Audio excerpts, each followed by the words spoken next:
if the door goes, we both go, for fuck's sake.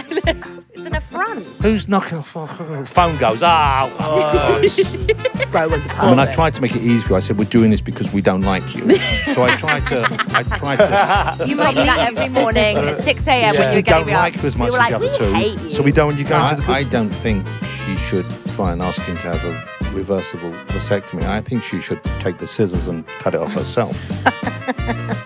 If he's not... We just do it when he's sleeping. Then it's out of his hands. Do it when he's sleeping. It's out of his hands. So if you're enjoying our content, hit that subscribe button now and be in with a chance to win a signed copy of our very own book, Happily Never After. Hello and welcome to the Therapy Crouch with me, Peter Crouch. I've got my beautiful wife. Abby? What was that? I don't know.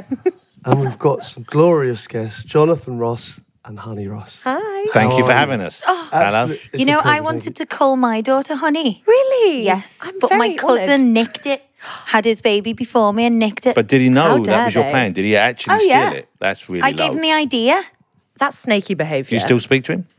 Not really. Yeah, he's fair enough. It's the price you pay for being a snake. I love the name Honey. Yeah. Well, listen, Johnathan, you know, we've worked together. We've come across each other. I mean, you quite a say bit. work together, but let's for we like one did. bit. But we did the Masked Dancer. It's not really work, No, is it's it? not really. I mean, we both sat there. Basically, we sat there. Someone comes out. Neither of us know anything about dance. Let's be honest. You're there because of your weird robot thing, right? I'm there. Why are you there then? I'm there. I don't know I'm there. I must have some Polaroids of someone in power or something because I don't know how I keep getting employed. And then we're sitting there and we look at each other. Someone starts going, what are we going to say about this? And you're going, yeah, I love the... the rhythm was great. You gave it so much energy. And I'm going, yeah, the energy was great. Yeah, but yeah. We didn't know what we were doing. Do you know what the funniest thing about that whole masked dancer thing is? You know, Pete obviously played for England, played for some of the best clubs in the world. But our kids think he's famous because he was a judge on the Masked Dancer because Pete had retired by the time. So like, my dad's on the Masked Dancer. I mean, So like, Amazing. got to keep coming. You do. I wonder why they got you in. Not to be rude, but I was like, you're not known for your moves. But You're I'm not known for for my your singing either. And then I'm in the I don't Masked Singer. know. That's why I was there, because the Masked Singer was doing well. Yeah. And so they just transplanted us all over, really. Yeah. But Pete was there because also, let's face it, a national hero, yeah. a treasure, and a very funny man, a warm and funny man. Should have do you got know me what? on. I won Strictly, for God's sake. Yeah, but Right, you're not as... Freaking hell. You've got the I'm qualifications. Johnathan Yeah, but- Ross on the panel. You. And I won Strictly. For Abby, okay, let's... Like, this is actually, I'm angry on your behalf. No. So you've started a podcast, Honey, right, together with your dad. I was thinking, what are you calling it honey for? See, this is, how are you finding it? Like, working with your dad, number one, and doing a podcast, number two. Oh, it's so nice to get to spend this time with you because, you know, we're both quite busy, but also we're both quite antisocial. We love watching things. So we would be watching things separately anyway.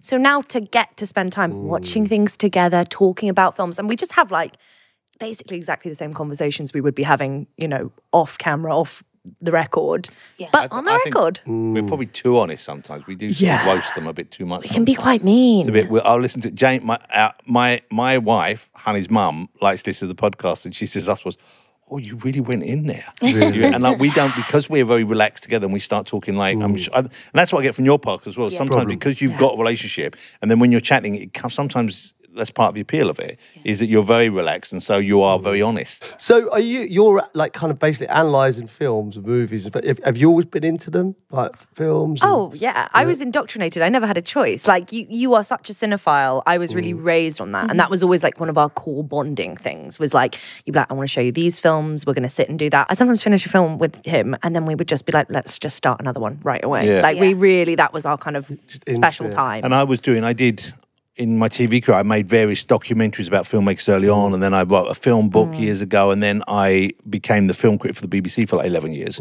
So I've been doing it for a long while, but this came about because I do a film music show for Classic FM. I do 2 a week for Classic FM, and they said, we'd like you to do a podcast, maybe a film review podcast. And I said, okay. I said, but if I do, I think I should do it with, I think it should be a woman's voice there with me. And then they suggested, I was saying, I'm not sure who, I don't know. And he suggested, the guy, Chris at Global, said, you should do it with your daughter. Would you be prepared to work with her?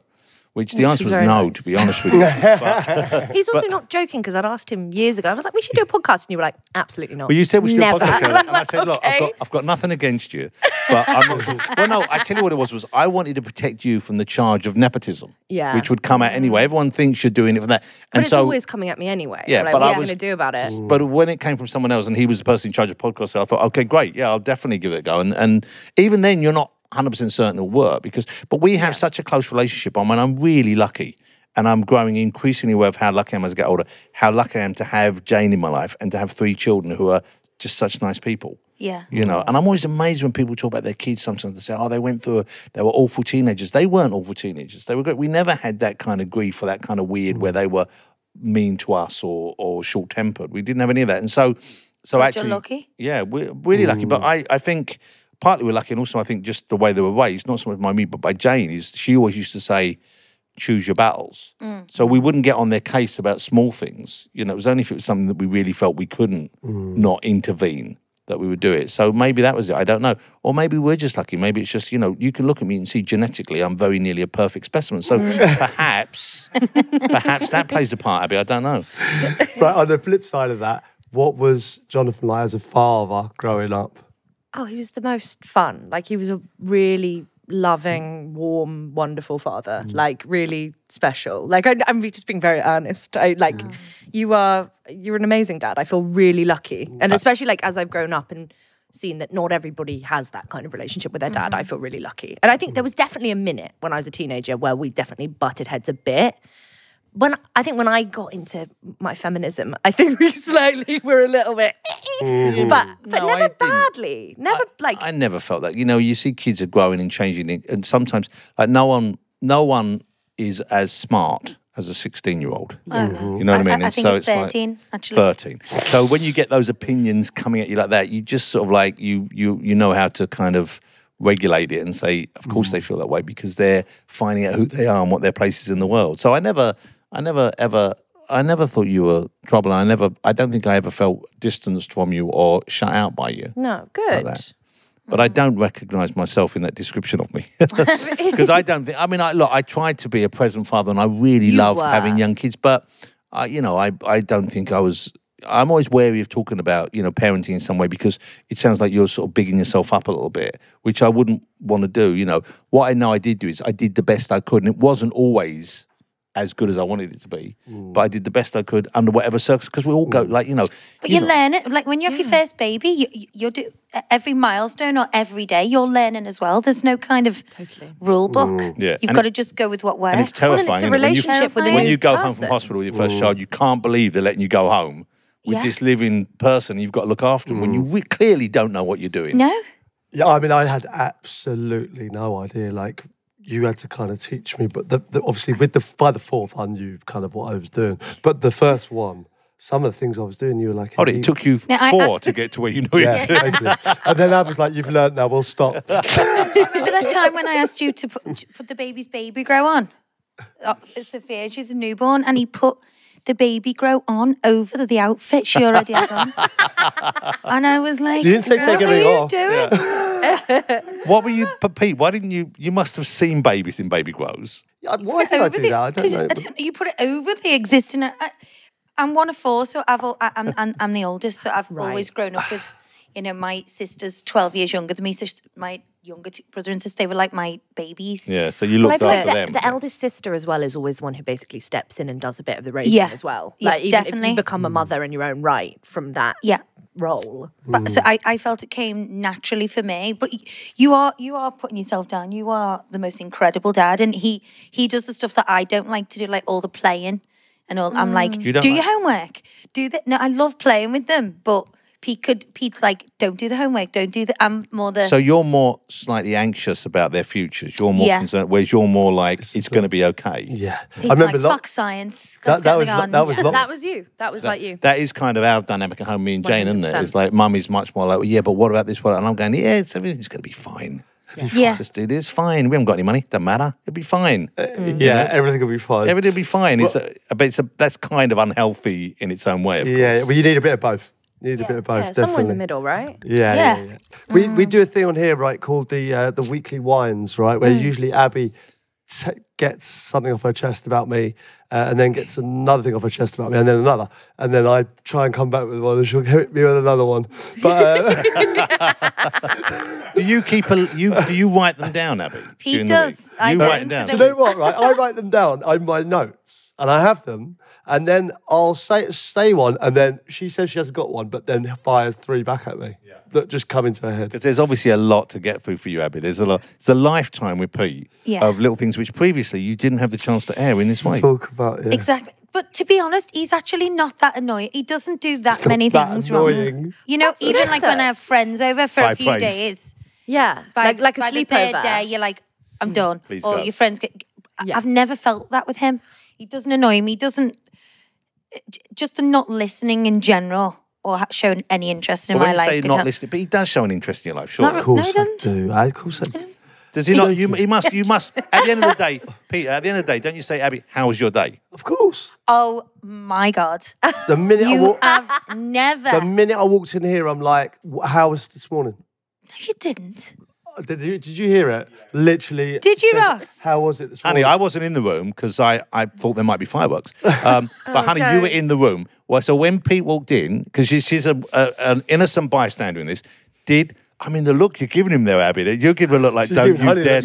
Don't you dare. Did Peter inquire as to Abby's state and whether she'd had an enjoyable morning? That was not my recollection of Wow. That's not my recollection. Wow. Maybe men's ears and women's ears work differently. I actually think you think things and don't say them. Well, I think you called think you and them said how was and this don't morning. say it, and then he Well, goes, they're "Yeah, like, dude. yeah, I say but you in look nice. I'm theory, like, no, they've- you've thought it. Yeah. But you haven't The said. say you look nice thing, that's a nightmare. It's like the worst thing. that hard Here's to the worst say? thing is, no, but I say it all the time, but here's the thing. When someone I says, say it all the time. you get cornered, you get trapped, Peter. I know what's going on here. Because if someone says, oh God, I've put on weight, right? And the first 5 times you hear that, you say, no, you haven't. No, you haven't. You look amazing. If one time you said, I'm sure you can get it off again quickly, you're dead. Yeah. That's it. Yeah. And like you were, but why is that a bad thing? Yeah, it's too many tricks. Yeah. That's It's not like a trick, just don't say the They're thing. little booby traps. little booby traps everywhere. Right, so let's move off us. Have you got a whine about your dad? And have you got a whine about honey? Come on, gloves off, honey. Say whatever you like. Oh, do you want to go first? You can go first. Let me mull mine So over. what are my little things that annoy me about honey? Just, there might be something this morning, she might have been late. I've got like chronic anxiety, so I'm And I like think 15 minutes early for I think everything. you drive, especially when you're trying to marshal the troops, right? Because the kids are coming from different spots now. And if we're going somewhere together, I say, all be here by 12:15 if you can, knowing they won't be there till 12:30. Then we get in the car. But sometimes, on the very rare occasion, they all do turn up on time. And then we get in the car. We'll get there an hour early. And then they're all going to me, why are we so early? Well, not because normally you're late.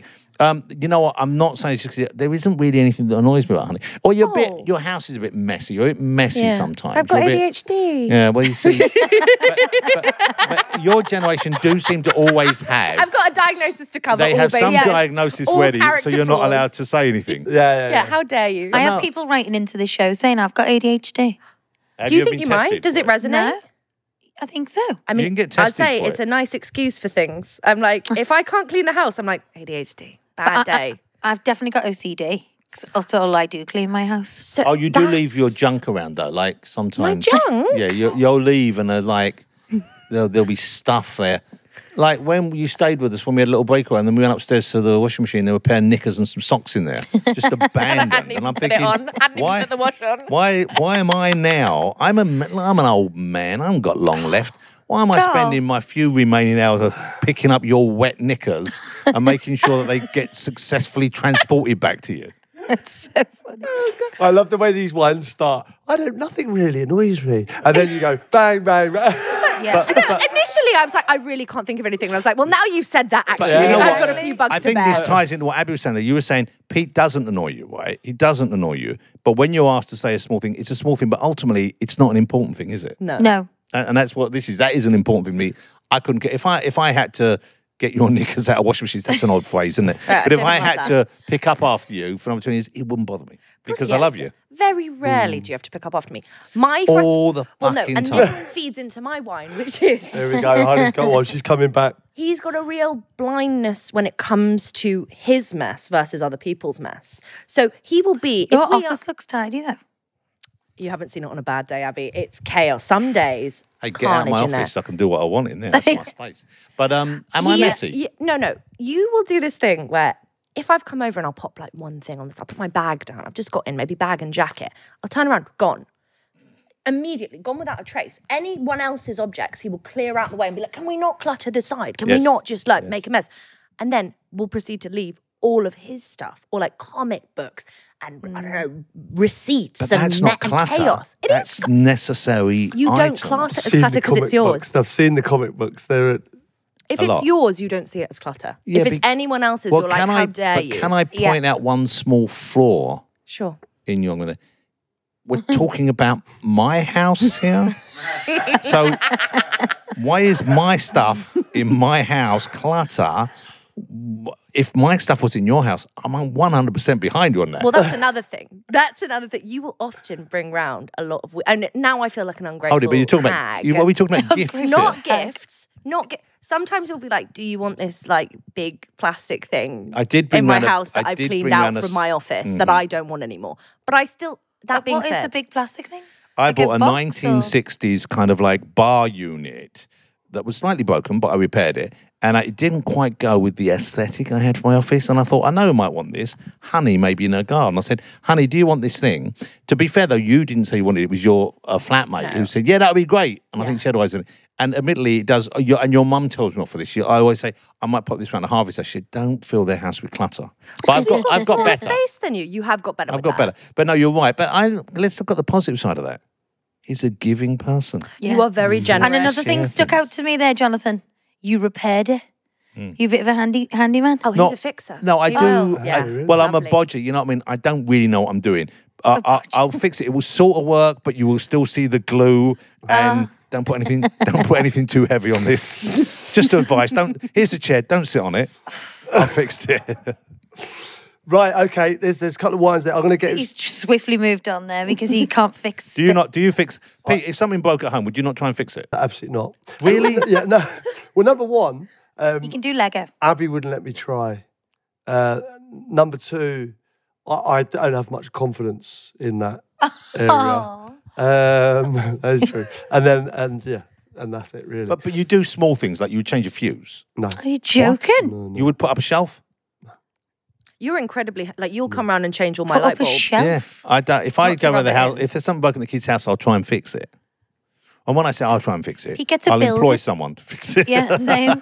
Well, that's exactly what I do. Gets a I builder know. I do- to I do build the try to- kids' bikes at Christmas. Gets a builder in to do them. But Pete, would you? Oh, you Nah. meant to, did you? You've never built us bike. No, if it I was at have. Abbey, he never taught me how to ride a bike. Oh, didn't I try though? Maybe. Okay, so whose fault is this? No, I do. I teach them. I've taught them how to ride bikes. You haven't. Taught you how One to of them swim? can ride a bike. You taught me how to swim. One of them can ride a bike. Taught you how to feel? Liberty and Sophia ride bikes, right? Liberty and Sophia How, can. how's that happened? Sorry, Richard. I love Sorry, both sorry, of us domestic. independently fighting between ourselves. Pete, I'm going to buy you a little toolkit. You know what? You'd look quite sexy, even though you're quite, like obviously unusual looking man. But you'd look. Sorry? I think you'd look quite sexy in a tool belt. Abby, wouldn't you like to see him in a brown leather tool belt, Yeah. walking in with a little hard hat on, Yeah. You'd love that, babe, wouldn't the you? full crouchy? Yeah. I'll do that this evening for you. And you'll tell me to fuck off and I'll never hear it again. Okay, Right. we need help with these weekly ones. Right, now we got the audience wines, right? So Okay. this is where we need your help for them, if you don't mind. I had to write in after hearing Pete and Abby talk about Pete doing the robot when he celebrated a goal. The one and only time I had the pleasure of meeting Pete and Abby was doing an awards charity, Creme de la Creme Ball. The evening had just started and Pete was doing this, I'll be honest, absolutely awful dancing on the dance floor. Wow. Stick to what you know, Kylie P. And the robot... I believe the worm was involved. Anyway, as I walked past, he took me clean out and I was sprawled across the floor. I just remember looking up and Pete was standing over me trying to help me, apologising profusely, but absolutely wetting himself at the same time. I was also so drunk, I think I just bounced and found it absolutely hilarious myself as Abby just looked on horrified. Next time, his cardi should be a warning sign knitted in the back when he's pulling those dance moves. Best pod and couple ever, can see why Abby wants to be her own friend. I want to be her friend too. That didn't happen. I don't That think did happen. Did it happen? Do you Do you remember remember it? I don't remember it, but I know how he behaves after a few drinks and when there's a dance floor. So I think there's a strong chance this is true. I'm not going to lie, it probably is true. You don't remember if you took someone out while doing the worm? No. So has it maybe You happened can't- before? It must have been the robot. The worm, you're lying down on the floor, aren't you? Yeah, but that's unless when they you take tripped someone over out. That's you. when you could really But he's trip bearing in someone. mind lying down. He's probably the whole length of the dance floor. Yep. I think he's strong in it, if I'm honest. I think he's strong in the story. We were at the same place. I was probably doing some bad moves, and he's made that up. Yeah, you would make it up. You'd go, that Peter Crouch was there, and people say, well, and he was doing the robot. It's not a good enough story. And they go, and he took me out. Then it's a good story. Yeah, there Yeah. we go. Yeah. I know he's got on the pod. Do you know what I mean? Yeah. You did the trick. It worked. And I'm not ruling out, it could potentially have been true. How is your dancing at weddings? I'm extraordinarily gifted. Yeah. We are Obviously- natural movers and shakers. No, We you were know born what? to dance. I like dancing. I dance on my own sometimes. Sometimes I don't dance. Sometimes I do if the mood takes me. When I do it with a wild abandon, which is frankly, I believe, quite off-putting to those. Last time I really danced was when I went to see. Last time Prince played London, I was lucky enough to get tickets to go and see that, and I was dancing so much that I was in a box outside, and I left the box and I started dancing up and down the hallway outside.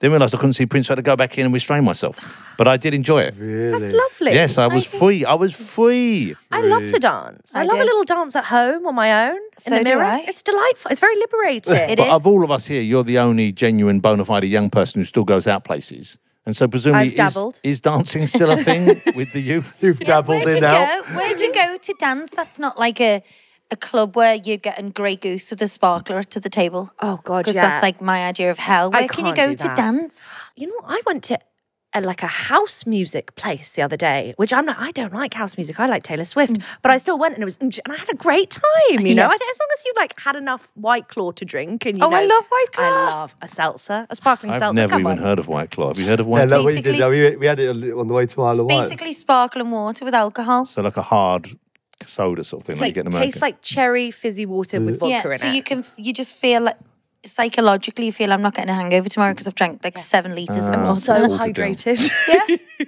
So hydrated. That's how they get you. But where do I go to dance? I don't know. I mean, I feel like nightlife in London's quite terrible, but that's quite good because I don't really like leaving the house. Only because I'm single now. I'm like, I guess I gotta go out and Gotta shake get a out there. leg. Do you Gotta not do the graft. online dating thing? No, I'm trying something different and refusing to participate with the apps this time. I'm just like, if I'm going to meet him, I'll meet him in person. You know, if it's meant to be, it's meant to be. But also, I don't want to be in a relationship again right now. God, no. No, have some fun. Yeah, Some no. breathing bit space. fun. You're Have going a to be tied silly down time. for the rest of your life like me and your dad. Exactly. Hold it. Is Pete a free agent No, somehow? I'm just incredibly happy. All right, let's move on. I want to whine about the double joking, standards.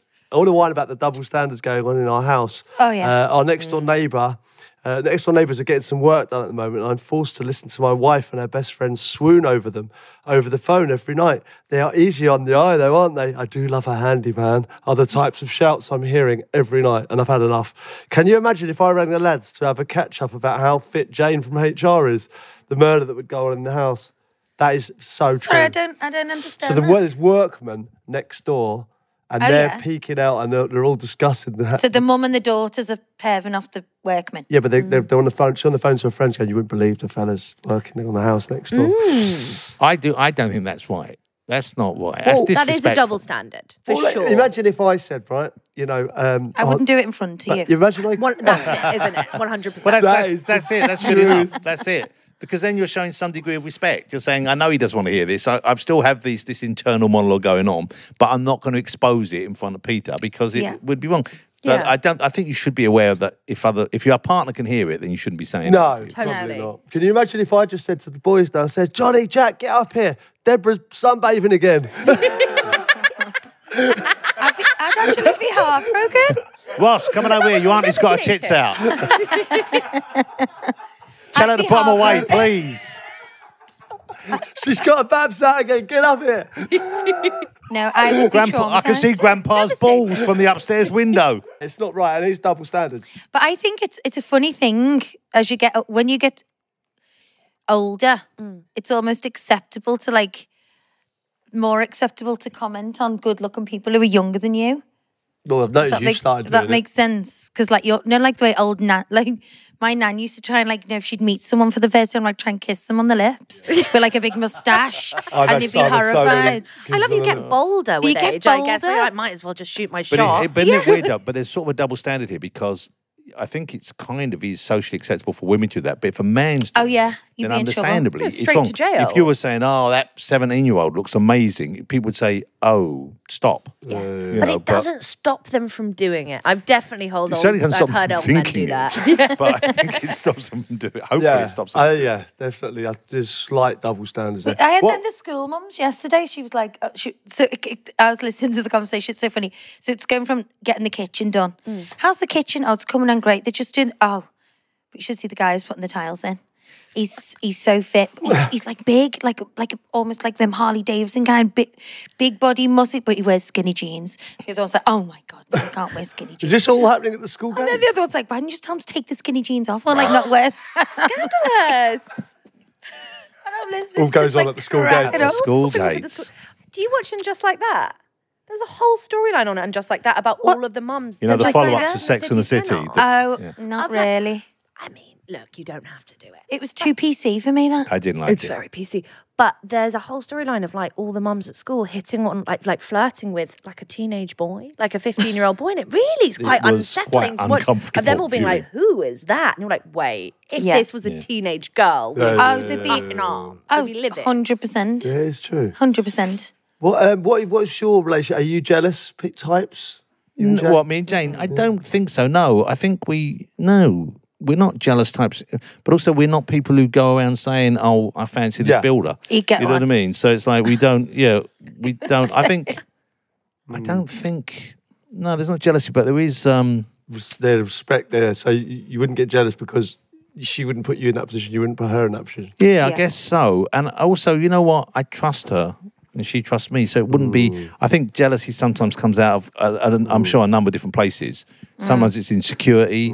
Sometimes it's like feeling, like you're not lovable and that you don't deserve what you've got. It might be that it's a power thing and you want control over the other person. But fortunately, we don't suffer from any of those rather awful psychological tics. Yeah, we do. I want to whine about my wife who insists on cooking most nights and she's convinced she's a better cook than me.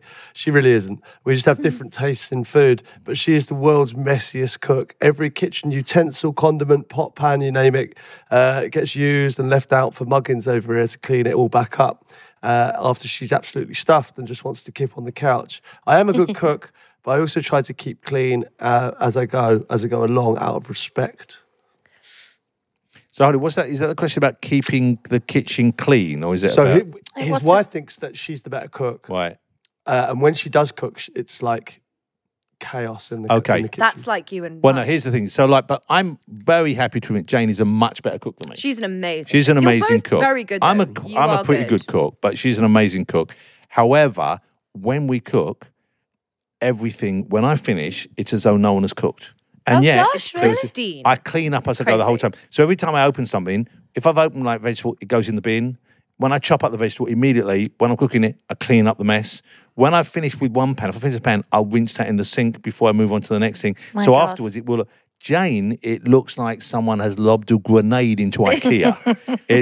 And it's like... Into IKEA. And I'll be honest with you, she's got better because I have gently nudged in that direction. But it sometimes gets to the stage where I find it hard to enjoy the fruit of her labours Yes. because I'm sitting in a fucking kitchen filled with steaming piles of old sauces and charred remains. I also like the plastic bags that the vegetables are She in. just leaves a and plastic she bag leaves out on the it's just side. Why would you leave a bag on the carnage. side? There's a bin over there.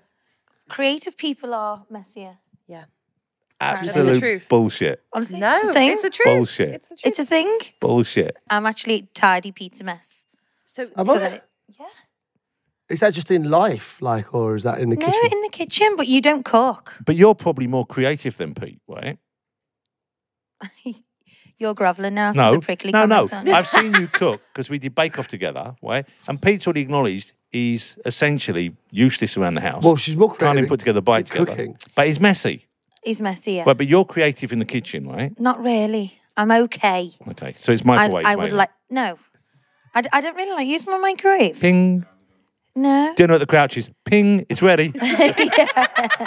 or ding is ready. Yeah, exactly. No, I like to cook, but I it's something I would like to improve on. I recently did Cooking with the Stars, but I got voted off on the second Wow. week by default what? because bloody Catherine Ryan, who'd made a chocolate fondant before and I haven't. Oh, I was in the blind bake-off with her unfair.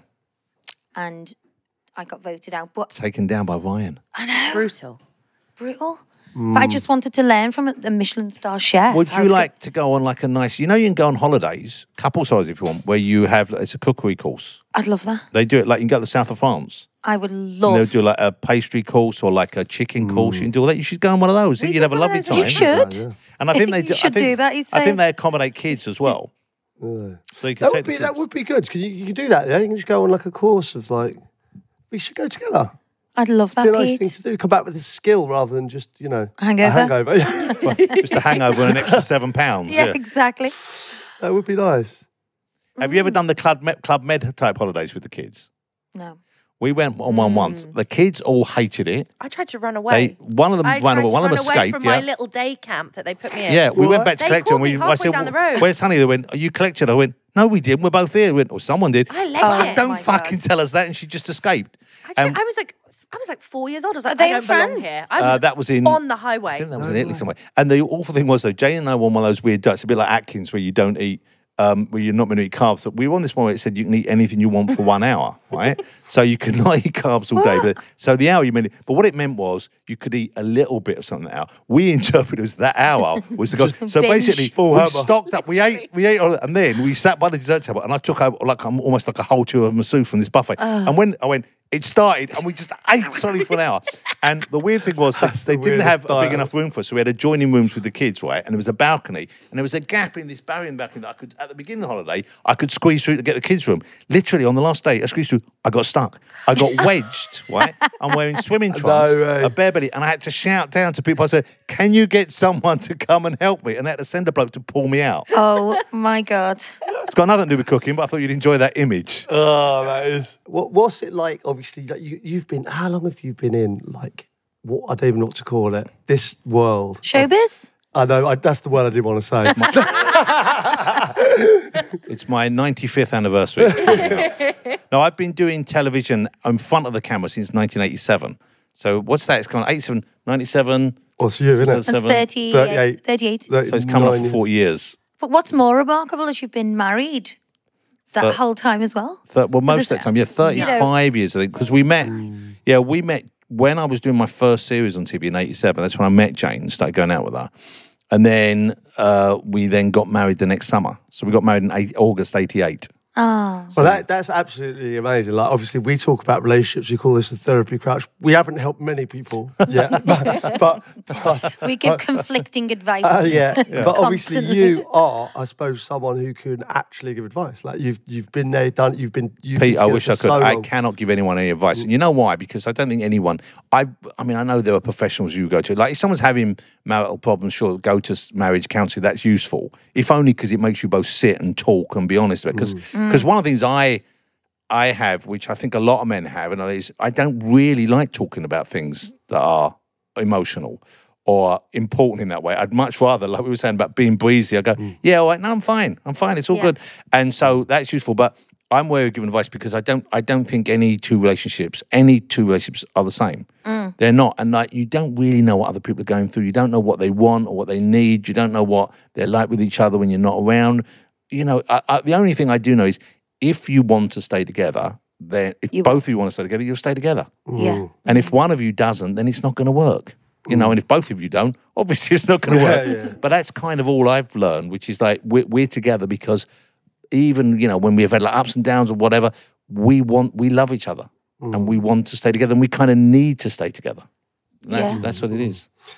And honey, obviously, like I say, Jonathan's been doing it for a long, long time. Obviously, I suppose you're quite new to this, being in, you know, doing the podcast. And what are your passions kind of outside of that and what are you into? Yeah, I've been working kind of quietly in the film industry for like 10 years now. Right. So I'm a writer, Okay. but I kind of don't talk about it too much because I feel like if you're talking about it, then you're not actually writing. But my kind of passions have been film and TV for a really long time.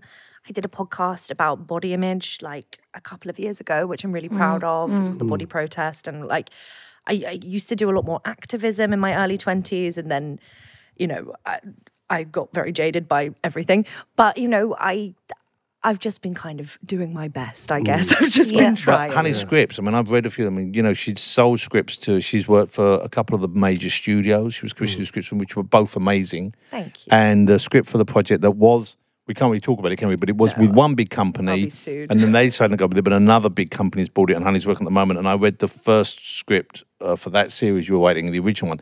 And once again, without saying, not just because you're here and you're my daughter, but it was, I thought, really great. Very funny, real heart, great character. So she's an amazingly gifted writer. What style? What kind of genre? Exactly what I was going to ask. Yeah, like what? No, I mean... What do you like to write about? I really like kind of horror. I quite like dark things. I like things to be kind of as dark as they are funny, because I think like the line between comedy and tragedy is a very fine one, and I really like...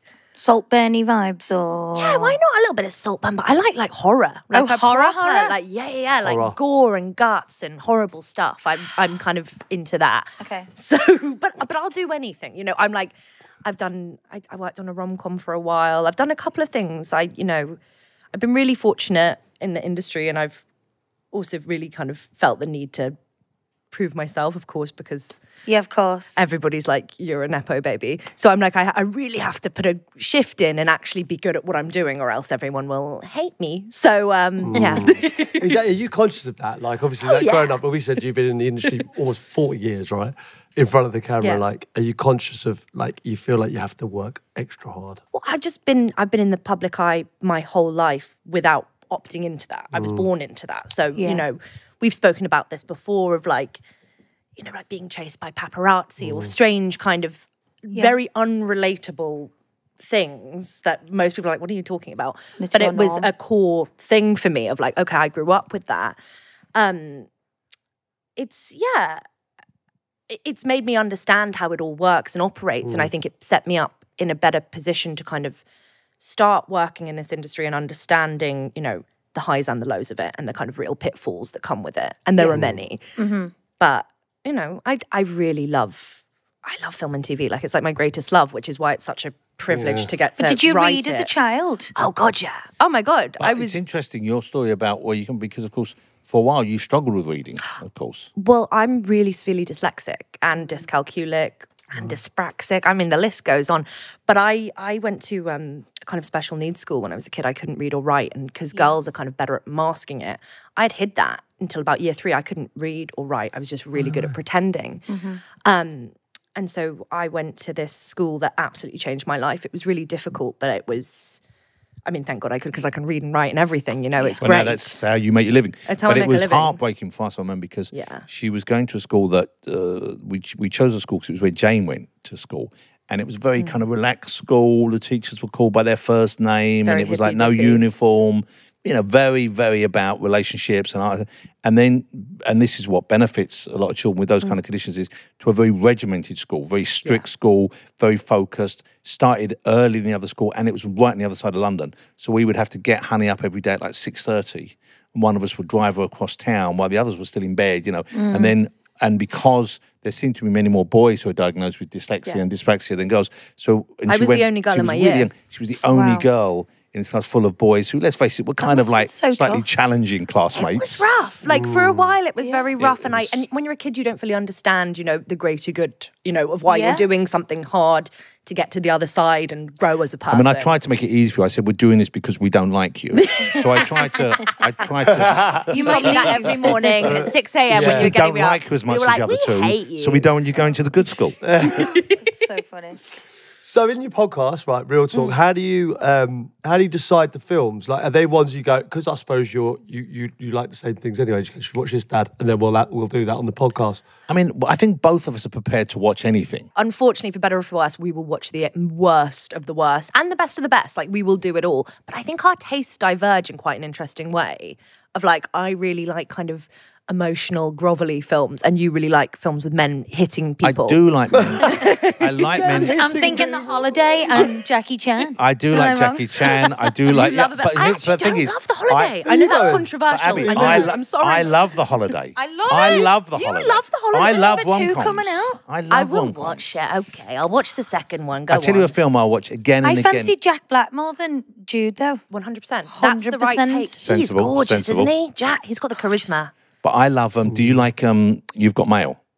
You've got mail. I love You've Got Love Mail. I love You've Got And Mail. the They're end good. scene, I watch all of these as Abby, well. and the end scene when she sees herself as a little girl dancing around in the room. Yeah. Oh, come on. Breathtaking. I love it. This is a big question, and I'm sure you've done it. What's your favourite film of all time? Oh my gosh, that's a big one. I can't do favourites. You're not 'cause I does. love You too do. many. You do like a film podcast. You haven't done this one. But I can't do favourites. But I I also don't. have different answers for different people.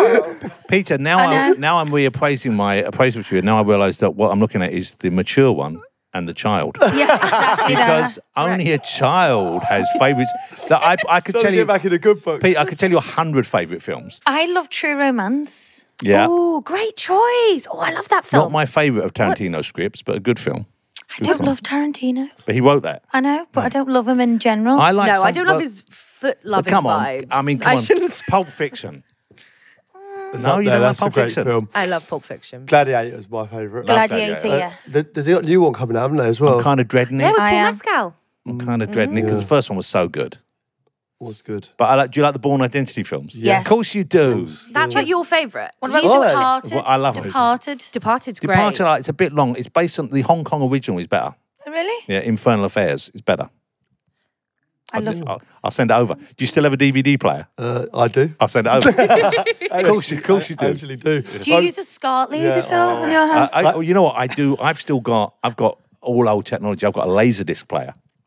Do you know? Is that like a Blu-ray? No, Laserdisc came before DVDs. There was technically good Laserdisc. They were the size of like 12-inch albums. Okay. And they were like the high end of it. They weighed a fucking ton. I've still got them. And every time I'd move from one office to another, I've got these boxes that literally, I mean, they weigh like twice as much as vinyl. They're so heavy. And they begin to decay over years. But I've got some stuff in that which is so rare. Like I've got original Hong Kong movies I bought when I was out in Hong Kong in the 80s. I've got like American films where they stopped. They were the first to have director's commentary. And I've got one series of films by a director called Russ Meyer where he was so sort of like libelous in what he said. I mean, that immediately he got sued and he had to stop them. But I've still got them all. So he's talking about actors and other people. He's saying the most horrible things about them. I love it. Hilarious. What's yours, honey? Favorite film? Oh my God, it's a big question. I like a lot of different things. I mean, I usually say like American Werewolf in London. Like I really love because it's got a bit of everything. God, yeah, I was Oh my young. Abby, Love it's that. brilliant. Is good. That is good. Well, because it's romantic, scary, funny, Very a little funny. bit sad. I'm like, it really checks every box for me. Yeah. But then I also really love I love Ari Aster. I love Hereditary. I Yeah. like horror. I'm a horror girly. What was Harry's first film? The one that we liked before? Hereditary is the Okay. first Oh, feature, and then Midsommar. Midsommar, which is and then great Beau as is Afraid. I like Little Women and stuff like that. Oh, I like heaven. Little Women. No, Little Women's perfect. I like Big the Women Greta as well. Gerwig. Get out. Little Women, though, the last Little Women film was great. Oh, Really nice. I love that whole period. It's so. Are you a Bridgerton fan? Ish. See, Honey is a big Bridgerton fan. I've do not love a really bit got of into No, it. I'm not. We watched the my first one, didn't socks we? aren't blown off by it. I know what you mean. I wish they took it a bit smuttier. I wish they'd take it to a smuttier place, personally. Although that's sexy. And the other day, I didn't know where to look. What with the carriage? No, the other one one. on the chaise On the lounge. chaise. Scandalous. I loved Invite me it. up for that one. Pete, we're missing out, Seeing you Pete. that. I thought we were Well, doing it together. I've got to be honest. Touch me. I've got to be honest with you, I'm glad I didn't watch it with Honey. though. Yeah, that's true. That's true. It was kinky. It was really spicy. It was a bit. I had an awkward slowness. Is that a word? Slowness. Yeah. An awkward slowness or a nice slowness? No, awkward one. It was too slow. Well, you watched it start to finish. Yeah, the whole it was like shebang. As speaking as men, I'm often told that we should go slower. Yeah. Aren't you, Peter? So I didn't know there was an awkward slowness that you should avoid. No, it just went on too long. Like there was like a It went on too Slow-mo. long. Another complaint She you don't says hear that to me all often. the time. a slow-mo foreplay. She's talking about your height, though, isn't she? She's just looking at you. Oh my God. Right, so, I mean, it's the therapy crash. It is about relationships. We know about your relationship. You know, honey, I don't know whether to pry or not, but, you know, how are you doing? Nice. Oh, where's the ice cream relationship-wise? van? Sorry, this happens every I time. love that. I love a bit of ice cream. I want it now. I know. I love a little choc ice or something. A little. No, come on, a 99. A Mr. 99. Whippy. An oyster. Go, I don't oh, know. Oh, yeah. with the little. The shell. I feel a With the bit messy. marshmallowy bit. I hate when it melts on the hand. Talking about Bridgerton again. Harry. Get out! Stop. Yeah, I went through a breakup at the start of the year, so I'm okay. single for the first time in 3 years. But it's kind of nice. Go, girl. I'm kind of loving it. I feel like it's a new chapter. It's fun. Like, obviously, some days are better, but like, I don't know. It's healing to go through a breakup when it's what you need to do. When it's the right thing to do, then obviously, even though it's can be, you know, challenging and difficult, you still, you know, you've done the right thing. 100%. Yeah, exactly. That must be hard when your kids go through a breakup. Like, Not for me. No, You I were wanna- amazing, look, though. You were here's really the thing. supportive. I'm there for 100%. I'm there. Anything she needs or anything I can give, I'm there. But at the same time, that is what life is. And, you know, we all go through those things and we all learn from them and hopefully grow because of them.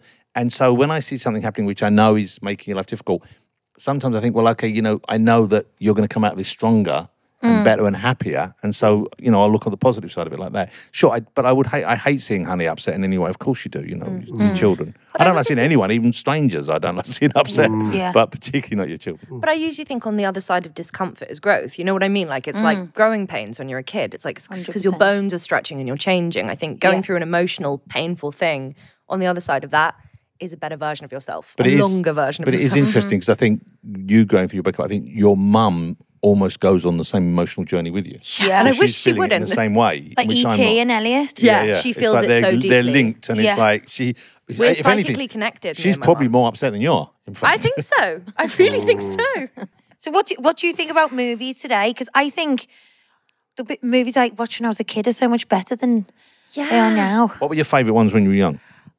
Big Trouble in Little China. Oh, that was a So big Yeah, it's kind of great. Mannequin. I saw Oh, that. Mannequin's amazing. Mannequin. Okay. Overboard. All right. So all great those three choices, films, yeah. all those three films are not considered to be great films. I know what they are. I think perhaps, you know, when you see films when you're young, they land, you so love them and your critical faculties aren't developed like they are now. So you love them in a really kind of innocent, childlike way. And that's why I think people who love Star Wars, the people who grew up with Star Wars are obsessed with it. Because when they saw it as a kid, it was the biggest thing they'd ever seen like that. But I think if you're talking about the state of cinema today and TV, what do you think, hon?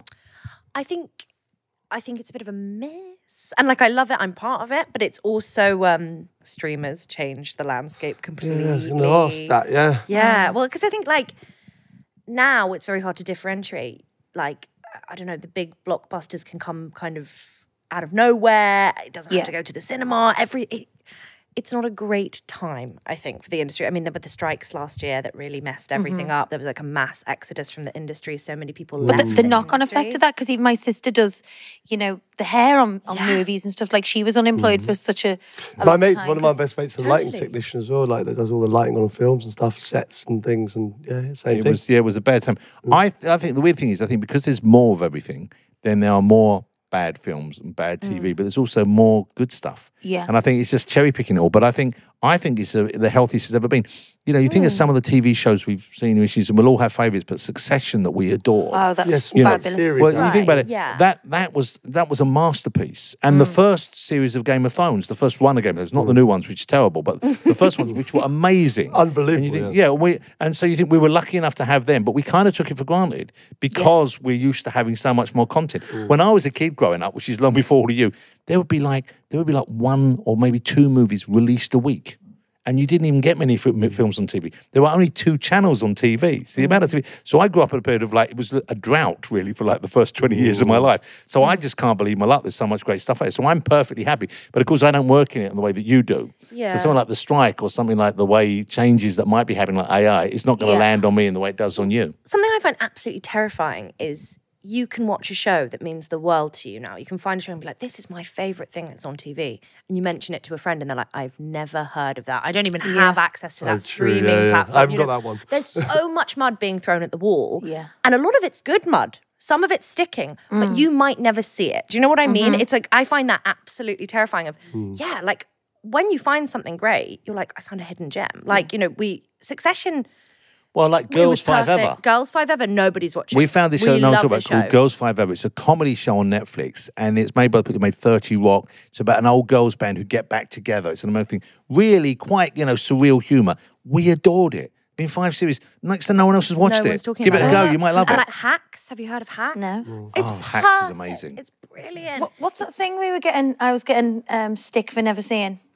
Peep Show? Oh, Peep Show's Peep great. Show we love, but that's a while that's a ago now. classic. That's like, That's an but old- the weird thing is that must be 20 years old now. How Yeah. do you decide what to watch of a night? Because Pete and I get into bed and we spend half an hour going through Netflix, going through Prime, going through Disney. This is why you have to listen to our podcast. Yeah. We'll help you choose. No, we will steer you because we're genuinely do. We do really honest. recommendations. And like we're also aware, we're very aware, and this is something that I learned. I think you've had it more naturally, but I learned when I was doing the film shows. When I first started the film show, which was I think 2000 or 1999 for the BBC, I used to go in and say this film is terrible or this film is great.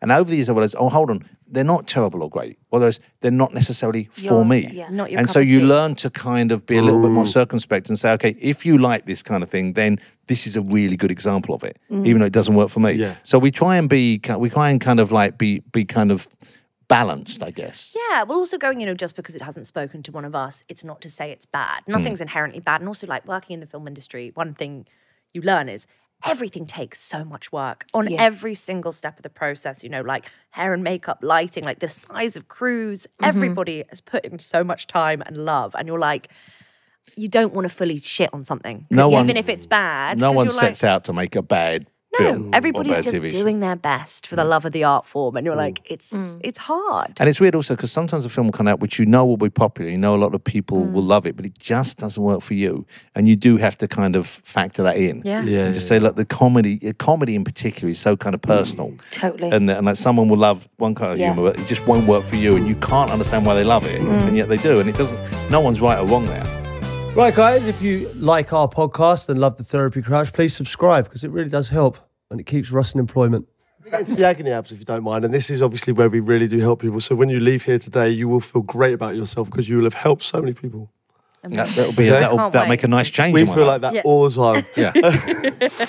Unless we say, dump him, he's a dickhead. Fuck him off. That's what I say every week. Do you ever worry about if you give advice like that and they act on it? Are you worried about the consequences? I actually don't think anyone listens to this. I just literally sit here and I'm just enjoying this. Oh, And totally. having a nice chat. I forget that it actually goes going out into the world. I think that's the best way to be with it. We are honest, though. I think there are times where we've gone, lie. And, Just lie. I Don't think tell we're being honest, aren't we? Let's be honest. Okay, how do you deal with people who copy you? I have a friend who blatantly copies what I do and acts like she thought of it herself. Example being, I was talking about a road trip to Italy.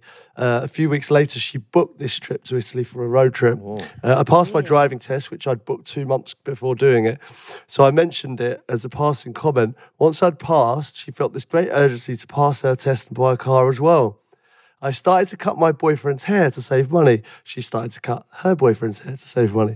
The issue I have is there's no recognition that I had the first idea.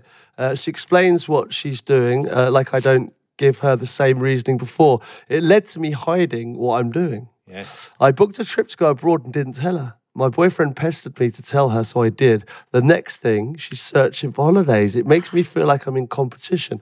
What do I do? That's a very young dilemma, I think. Yeah, I was going to ask, I want to know the age group there. I think babies who just passed the driving test. I still I'm can't presuming. drive as well. Honey.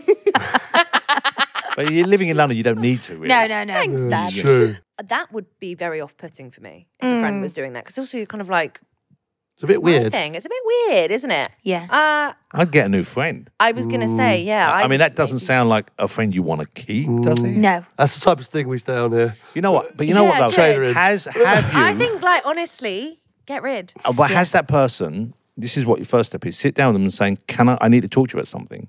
This is what it seems to me is happening. Why is this happening? Why is this happening? Why is this happening? What's going on? Do you not have your own desires and wants and needs? And then get rid of them. But I think if you said that would become a whole thing. would be- and they'd be like, you're being crazy. But she obviously wants to keep her as a friend. I'm assuming it's another female friend. she must have some good qualities, Yeah. some winning qualities, surely. Yeah, so there might be a reason why you want to keep that person in your life, but you've got to deal with it. You can't just let it go on. Because if you let it go on, it's going to fester. Yeah. Oh, yeah. It will. The kids, I'm presuming she's young here, they are very aware of, what if she says this about me? Like Sophia, for example. I'm like, wear this. And she's like, no, because my friends will bully me. I'm like, well, if your friend's bullying you for what you're wearing, they're not a friend. And they all Tough, wear the isn't it? same You know, they wear the stuff. same outfit Like and Brandy it's Melville. ridiculous. No, they wear, Brandy. It's the North terrifying Face to coat me. they all North wear to Face school. jacket. a Slazenger tennis skirt, Crocs with socks. Oh, I'm glad I don't have young kids anymore. It's just, I'm like, you look ridiculous. What are you wearing? You've got beautiful But things. they all, it's like a uniform. They all go out together. The Crocs with socks has surprised me. I thought we were past Crocs. I love a Croc. I love a Croc. I'll always wear a Croc. I've got Crocs with, Crocs with glow-up socks. eyes. With socks, perhaps not. Honey's grandfather was travelling in India once wearing Crocs, and he was struck with a mild bout of dysentery and had to stop and try and relieve this gastroenterital problem over a ditch, which he then fell into. And other people had the same idea. And when he came out, the Crocs were full of what was down below. And it was like oozing out of the holes in the Crocs as he walked back to the car. Good I God. thought you were going to say, no, I'm not going to say what I thought I was. He was No, he was covered in other people's shit. Yes. Hey, come on, Abby, we've all been there. Oh, God, that is horrendous. All right, yeah, I think you need to have some serious words. Have a chat with them first, and then think about changing your friend group. All right. Yeah. Dear Ab, this is just you, by the way. Dear Ab, love the pod. It's actually the only podcast I listen to other than... Well, that was a waste of our time being here then. That's the kind of people have only got room for one podcast in their life. Apologies. My agony ab is regarding my older sister. Recently, it seems that she's become argumentative with anyone in life, including me. She's gotten me involved in arguments with her ex-husband and even tried to get me involved in an argument with our mother. I feel like I'm walking on eggshells with her, but she's constantly being negative and overall out of order. Any help would be appreciated. Oh, that's a tough one. I didn't argue with my sister. We did. What are you laughing at, Ross? I think he thought you were going to say I don't argue. Hold it, he said that's bullshit. He said that you did. Hold it, Ross, did she argue with her sister? I hadn't finished my sister. I was about to say, I did do years ago when I was a lot older than her. Because I was like a mum to her, not Like a sister. 12 years older, yeah. Yeah. So, yeah. you know, when she wanted to go out and get pissed, I was like, no, don't be... Like, absolutely not. Yeah. Yeah. But did she resent you saying that, thinking, hold it, it's not your place to be telling me because you're only my sister? Yeah. So let me make my own mistakes, I Yes. guess. That kind of thing. Yeah, you No, butted but no- heads, didn't you? But for a now while? we don't fight at all. No. I think it's... Maybe she just wants an ally and she wants her sister to back her up. Maybe she's feeling a bit... She's getting dragged into drama that she feels that she doesn't need to be involved in. This is the problem here. Once again, the key is communication. Have a little chat to each other. Yeah. Say, I'm finding you very negative and I feel like you're drawing me into these conflicts that I want to be part of. Could we find a way around this, please? Yeah. I also think there's nothing wrong with taking a bit of space from a sibling. I mean, like, I had a bit of a rough patch with my brother a couple of years ago, who I adore and we're best friends now and he's amazing. But he was going through some things, I was going through some things, and we did not get on. And You I would just snap was like, at each other, yeah, it was and then I was difficult. like, we only saw each other kind of at Christmas for a while. And that was enough. You know, you are allowed to do that. I think people feel weird about family and distancing themselves from family, but if you need to take space, you need to take space. And sometimes you can come back and rebuild stronger if you do that. I'm not saying that's what she needs to do, but it's something to think about. I'm a great believer in cutting yourself off from other people completely. Yeah. We love isolation. We For really as love much of your life as you can. Me and Pete are like, we don't want to see humans. Oh, don't we? good. Hey, it's the same. When we're It's at so home, bad. Jane at It's home, so if the door bad. goes, we both go, for fuck's sake. It's an affront. Who's knocking? Phone goes, for fuck's sake. This is bollocks, this. Leave us alone. Pete doesn't even answer his phone. Do you know what? I've stopped. Yeah, I don't take calls at all. No, yeah. That's so if you self-care. wanna- Yeah, I've been funny you for a while now. I Yeah, wonder why I no, wasn't no. getting Yeah, I'm not into it. And also, the doorbell goes. I know it's number one, not for me. If it's not. It's Amazon? It'd be Amazon or it'd be a Don't delivery. you need more tea towels? And that's not for me either. That's not for me either. The Amazon, any of the deliveries. I got you a torch the other day. Well, the Pete, dog walk. make sure you open the door tomorrow night when my Amazon delivery of a tool belt comes your way. I've already bought one. 28-inch waist. It's on its way. He's 34, Extra believe long. it. Extra long hammer holder. You need that, babe. All right, Might let's have to move on. sew I got you together. one more person to help, and then you can leave us if you want. Hey, Gab here. Hi, Gab here. Her name's Gabby. Interesting the start though. So me and my other half have been together for about 8 years. I have two beautiful kids. For our first little boy, we had to do 2 rounds of IVF. Now I hate needles, so this was a big thing for me. And because none of my eggs survived round 1, I had to be put asleep twice to get my eggs taken, which was also traumatic. When we finally had our first little boy, I also ended up with an emergency C-section, which went a bit wrong as I had a high spinal, I couldn't breathe. So as you can imagine, it was a lot to go through. Now our second, we are so lucky for an unexpected natural pregnancy in which I have ended up having to get cut anyway. So I'm so blessed to now have 2 amazing kids. However, I'm now officially done. But this is where I need your help. So I've asked my other half to get the snip, as we've both agreed we don't want any more kids. And contraception doesn't really agree with me. But my other half has claimed he doesn't want to lose his manhood and is worried because he's heard some horror stories. Am I unfair to make him do this? Or is it only fair he does this after everything I've been through? Help a girl out before I give him the snip myself. I think he should step up and help. You know, it's always put on the woman to not get pregnant. You go on contraceptive, you know. And also it wreaks havoc on your body, contraception. Like any kind of birth control, like it's amazing and I'm glad we have it. But like your hormones go crazy. I'm a horrible person when I'm on birth control. So it's like, you know, it's the least he can do. Also, vasectomies are reversible, guys. They really are. Like, I mean, I know there are horror stories and there's bad luck. I don't think she should try and ask him to have a reversible vasectomy. I think she should take the scissors and cut it off herself. If he's not, I mean, just do it when he's sleeping. Then it's out of his hands. When he's sleeping. It's out of his hands. He just wakes up and says, I don't know what happened. I was asleep. Yeah, exactly. I don't know. I think this is a very, very personal thing. Like it's not. I don't think it's for any of us to go here. Oh, he should be doing this or she should be doing that. Like that is. I do. It's why do you? I find it. do. I guess it's Peter, his if body. his only argument is I will feel emasculated by this, then that's bullshit. Yeah, I agree. But like, Bullshit. he might be saying that because he doesn't want, you know, he doesn't feel comfortable having it, or he might have lots of different. She wasn't problems. comfortable with needles. Or And she did IVF. squeezing a baby out of her vagina. I mean, Yeah. I But he suppose feels like one that's a interesting fact necessity. we don't have in this story, though, is did he want the children as much as she did? Because if she was doing this for herself, let's face it, It's her own keep fault. them balls hanging, my friend. Right?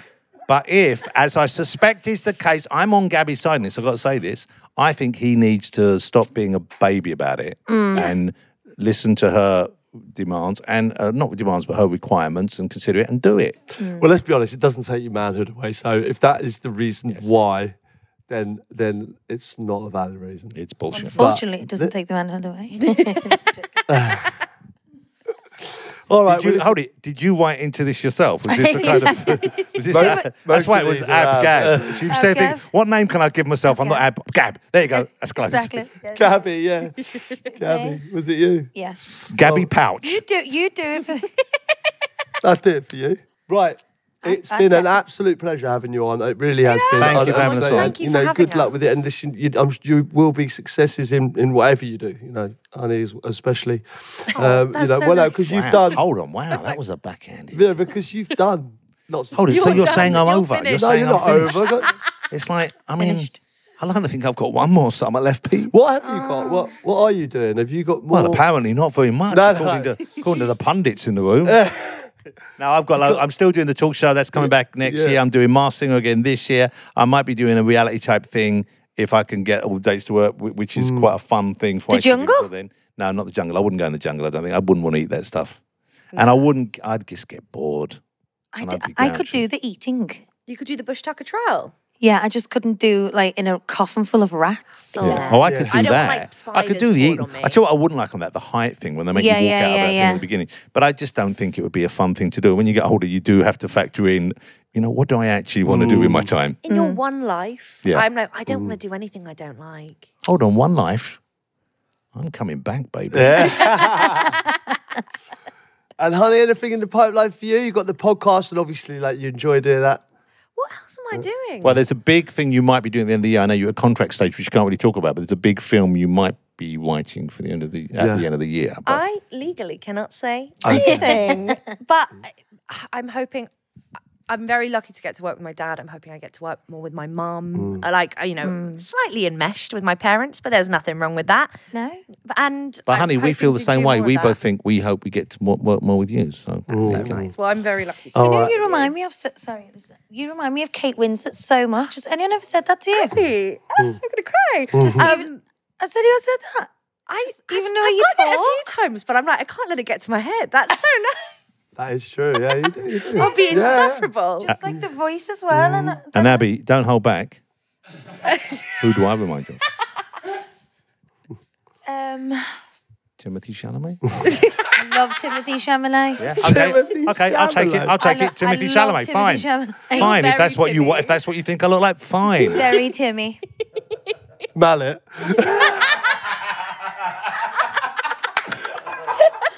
Oh, we can't end on that with Sir Jonathan. I'll be honest with you, that is closer. That's a lot closer. All right, again, absolute Guys, pleasure. Thanks for coming thank on. you Really. so Thank you for having us, and Loved it. I always love It's listening so to your nice. podcast. The podcast, so well done. So, if you'd like to hear me and Honey chatting, you can listen to us on Real Talk. That's spelled REEL, Real Talk, which is Oh, a see what global you've done there. podcast. Yeah, a bit- it wasn't bit really of us. fun. and Wherever you get your podcasts. wherever you get Global podcasts, Player, all we the do places. one full show a week and one bonus episode. Yeah, well, we kind of just talk nonsense. It's lovely. Yeah, fun. we love Nice, it. So, right. yeah, everyone, go listen. give it a follow.